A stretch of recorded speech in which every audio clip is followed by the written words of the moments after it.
Inflammatory bowel disease, and why do some people get it? Well, inflammatory bowel disease is quite different actually to things like irritable bowel syndrome, which is actually something that occurs when you're consuming carbohydrates and then you're actually fermenting the bacteria and it causes gas and bloating and things like that. But inflammatory bowel disease is a family of gastrointestinal disorders, and that includes Crohn's disease and ulcerative colitis. What's similar about these two disorders, though, is that they both are caused essentially by issues of gut permeability and leaky gut. Essentially, things are getting from the lumen of the gastrointestinal system through the epithelial cells and essentially being exposed to our immune system and causing this massive, like, cytokine white blood cell storm.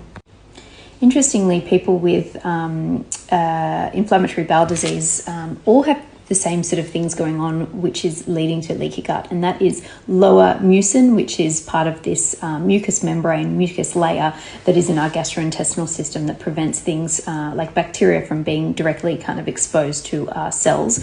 The cells of the gastrointestinal system, the epithelial cells, are also releasing less of these things called defensins, which essentially will break down nasty bacteria that aren't supposed to be there.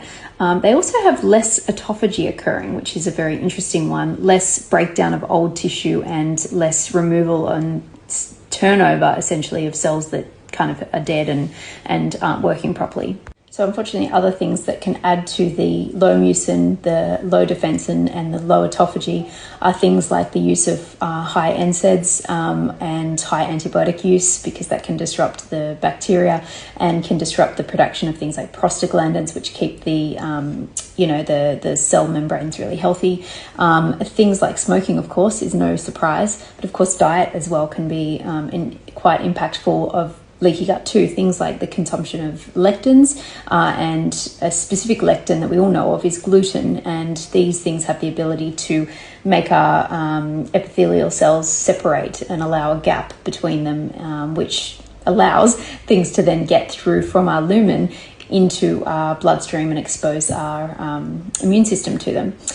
What's really interesting is that then we release a lot of cytokines and white blood cells, which then come to the area and just causes massive inflammatory shitstorm.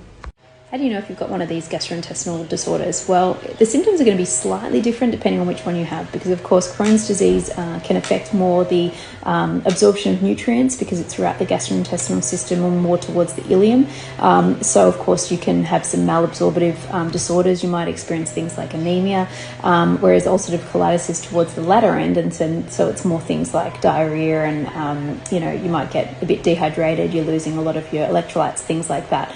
You obviously are going to have pain, things like issues going to the bathroom, kidney stones, gallstones could be an issue as well, raised liver enzymes, biliary enzymes might be raised as well. But what's really interesting is that the antibodies that are going to show up are going to be different. So if you've got Crohn's disease, you tend to be positive in something called ASCA antibodies, and you'll be negative for the P-ANCA antibodies, whereas for ulcerative colitis, you're going to be positive for the P-ANCA.